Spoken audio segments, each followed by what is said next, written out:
నమస్తే నమస్తే అందరికీ నమస్కారం. ముందుగా మన honourable chief minister Revanth Reddy గారికి, నాకు పాలిటిక్స్ పెద్దగా తెలియదు కానీ స్టేజ్ మీద ఎంతోమంది పెద్దలు ఉన్నారు మన గవర్నమెంట్ నుంచి. పెద్దలందరికీ నా నమస్కారం. చరణ్ అన్నకి నమస్తే. చరణ్ అన్న తెలుసు కాబట్టి.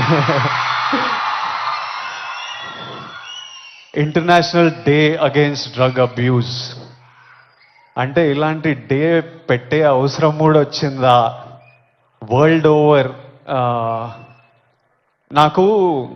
నేను చిన్న బబుల్లో బ్రతుకుతా. నాకు నా ఫ్రెండ్స్ అంటే ముఖ్యం, మా అమ్మ నాన్న హ్యాపీనెస్ ముఖ్యం, డబ్బులు ముఖ్యం, హ్యాపీగా బతకాలి, కంఫర్టబుల్గా బతకాలి, నా చిన్న పని చేయాలి, ఇంక ఇవి చేసుకుంటా ఇంటికి వెళ్ళిపోతుంటా. బయట ఏం జరుగుతుందో పెద్దగా తెలియదు.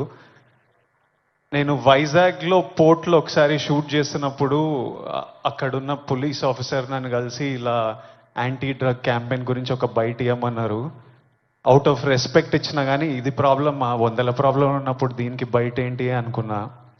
మళ్ళీ ఈరోజు ఇట్లా ఇంటర్నేషనల్ డే ఉంది, చీఫ్ మినిస్టర్ గారు వస్తున్నారు, ఇంతమంది పెద్దలు వస్తున్నారు, ఇంత పెద్దగా జరుపుతున్నారు, ఈ మెసేజ్ కంపల్సరీ వెళ్ళాలని పిలిచినప్పుడు నాకు మళ్ళీ అర్థం కాలేదు. But when I sat with some police officers, some senior police officers from the Telangana Police Department, and asked them, వాళ్ళని అడిగిన అసలు ఏం జరుగుతుంది, ఎందుకు ఇంత పెద్దగా జరుపుతున్నామంటే, వాళ్ళు నాకు జరుగుతున్న రియాలిటీ చెప్పినప్పుడు ఇమ్మీడియట్లీ అయితే తప్పకుండా రావాలి, మనోళ్ళతో మాట్లాడాలి, ఎవ్వరు ఇలాంటి సిచ్యువేషన్స్లో పడొద్దు అని అనిపించింది. చాలా మన డ్యూటీ లాగా అనిపించింది ఇది చెప్పడం. ఎందుకంటే మీలో ఎంతో మంది మమ్మల్ని ఇష్టపడతారు, మమ్మల్ని చూస్తారు, మమ్మల్ని ఫాలో అవుతారు.